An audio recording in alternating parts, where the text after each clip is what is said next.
नमस्कार। आज मैं जो विषय आप लोग के लिए लेके आई हूँ वो है ध्वनि। संगीत में ध्वनि। ध्वनि किसे कहते हैं, ध्वनि कैसे उत्पन्न होती है और ध्वनि के कितने प्रकार हैं। प्राचीन ग्रंथों में कितनी ध्वनियों को बताया गया, ये सारी चीज़ें आज के विषय में मैं आप लोगों को बताऊंगी। ध्वनि विषय एक ऐसा विषय है जो आपके हाई स्कूल में, 12th में, बीए में, एमए में और आजकल जो प्रोफेसर के लिए नेट का एग्ज़ाम होता है उसमें भी काफ़ी डेप्थ में ध्वनि की जानकारी होनी चाहिए, तभी वो स्टूडेंट उसे क्वालिफाई कर सकते हैं। तो मैंने प्रयास किया है कि ध्वनि के बारे में मैं ज़्यादा से ज़्यादा आप लोगों को समझा सकूं, बता सकूं। तो ध्वनि जो है, जो कुछ भी हम अपने कानों से सुनते हैं वह ध्वनि ही है। और ध्वनि की उत्पत्ति किसी भी वस्तु के ऊपर आघात करने से या उस पर कुछ टकराने से ध्वनि की उत्पत्ति होती है। ये जो प्रक्रिया है, ये एक वैज्ञानिक प्रक्रिया है कि जब किसी वस्तु पे आघात किया जाता है, या जैसे तानपुरा है, तानपुरा हम लोग छेड़ते हैं, उसके तार को छेड़ते हैं, या किसी पे आघात किया जाए किसी वस्तु पे, तो उसमें एक कंपन उत्पन्न होगा, यानी कि वो अपने स्थान से हिलेगी। हिलने को ही कंपन कहते हैं, अपने स्थान से हिलेगी। और फिर जो वो कंपन है वो वायु के माध्यम से हमारे कानों तक पहुंचेगा और फिर हमें वो जो ध्वनि है, तब हमें वो ध्वनि सुनाई देगी। तो ध्वनि जो है वो कंपन के द्वारा ही ध्वनि की उत्पत्ति होती है। ये भी कहा जा सकता है कि बिना आघात के कंपन या आंदोलन, कंपन या आंदोलन एक ही बात है, कंपन या आंदोलन नहीं हो सकता। इसलिए यदि कंपन नहीं तो ध्वनि भी नहीं होगी। प्रोफेसर ललित किशोर जी ने ध्वनि और संगीत, एक पुस्तक है, उसमें बताया है कि सही अर्थों में 16 यानी 16 से 38,000 कंपन वाली ध्वनि को मनुष्य सुन सकता है। और इसी प्रकार संगीत में प्रयुक्त होने वाली ध्वनि की भी एक सीमा होती है।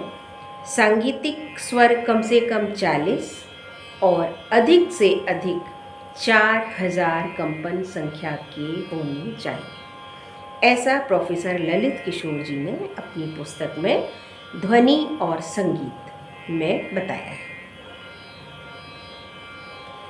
इसके बाद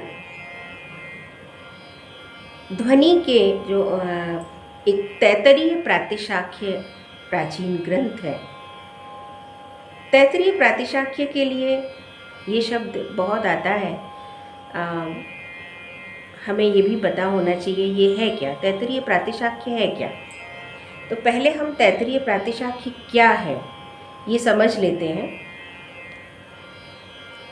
तो तैत्तरीय प्रातिशाख्य यहाँ पे शाखा का अभिप्राय है वेद की शाखाएं। वेदों की अलग अलग जो शाखाएं हैं, और वेद कितने होते हैं? 4 होते हैं, ऋग्वेद, यजुर्वेद, सामवेद और अथर्ववेद। अब इसमें भी जो यजुर्वेद है उसके 2 ग्रंथ हैं।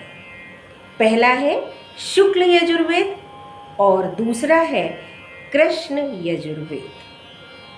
तो जो कृष्ण यजुर्वेद है उसे ही तैत्तरीय प्रातिशाख्य के नाम से जाना जाता है। अब सवाल ये है कि प्रातिशाख्य किसने लिखा, तो इस कार्य का श्रेय जो है वो प्राचीन शौनक ऋषि को दिया जाता है। तैत्तिरीय प्रातिशाख्य का अंग्रेजी में अनुवाद प्रोफेसर विटनी द्वारा किया गया और इसे journal of the American oriental society में प्रकाशित किया गया है। जर्मन में भी इसका अनुवाद मैक्स मूलर ने किया है प्रातिशाख्य का। तो ये तो बात हो गई हमारी प्रातिशाख्य की, तैत्तिरीय प्रातिशाख्य। अब इस ग्रंथ में, तैत्तिरीय प्रातिशाख्य में ध्वनि के 7 प्रकार बताए गए हैं। पहला उपांशु, दूसरा ध्वान, तीसरा निमद, चौथा उपब्दिमत, फिर मंद्र, फिर मध्य और फिर तार। ये 7 प्रकार तैत्तिरीय प्रातिशाख्य में बताए गए हैं। और उसमें ये भी बताया गया है कि जो उपांश ध्वनि की जो उपांश ध्वनि है वो ध्वनि की सबसे नीची अवस्था है, जो कि हम स्वयं भी नहीं सुन सकते हैं। ध्वान ध्वनि की वह अवस्था है जिसमें ध्वनि सुनाई तो देती है, लेकिन स्वर और व्यंजन के अंतर को स्पष्ट नहीं किया जा सकता। स्वर व्यंजन, स्वर यानी कि वॉवल्स आ ई उ, और व्यंजन यानी कि आपके क ख ग घ ण, ता था दा धा ण, ता था दा धा न, ये सारे व्यंजन हैं। तो ध्वान ध्वनि की वो अवस्था है जिसमें ध्वनि सुनाई तो देती है, लेकिन स्वर व व्यंजन का अंतर उसमें स्पष्ट नहीं हो पाता। उसके बाद है निमद। तो निमद ध्वनि की वह अवस्था है जहाँ स्वर और व्यंजन अलग अलग समझ में आ जाए।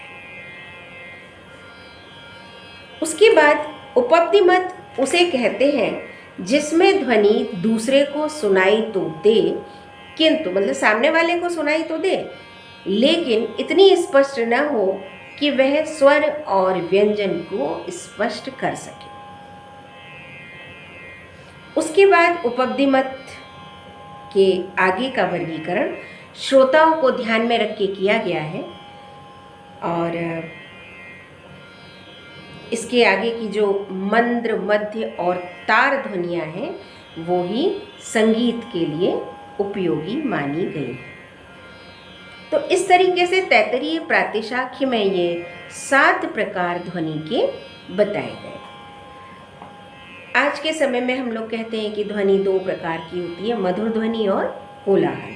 मधुर ध्वनि यानी कि नाद, नाद 2 प्रकार के होते हैं। हालांकि जब मैं नाद विषय आप लोग को बताऊंगी तब उसमें उसकी विस्तृत जानकारी दूंगी। अभी थोड़ा सा बस नाद का 2 प्रकार है, आहत नाद और अनाहत नाद।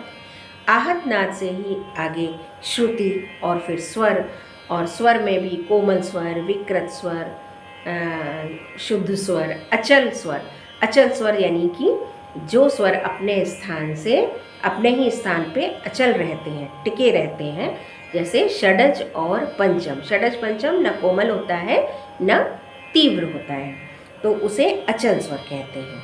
तो इस तरह से जो ध्वनि है उसे हम कह सकते हैं कि कंपन के द्वारा ध्वनि उत्पन्न होती है, और हमारे प्राचीन ग्रंथ में ध्वनि के ये 7 प्रकार बताए गए हैं।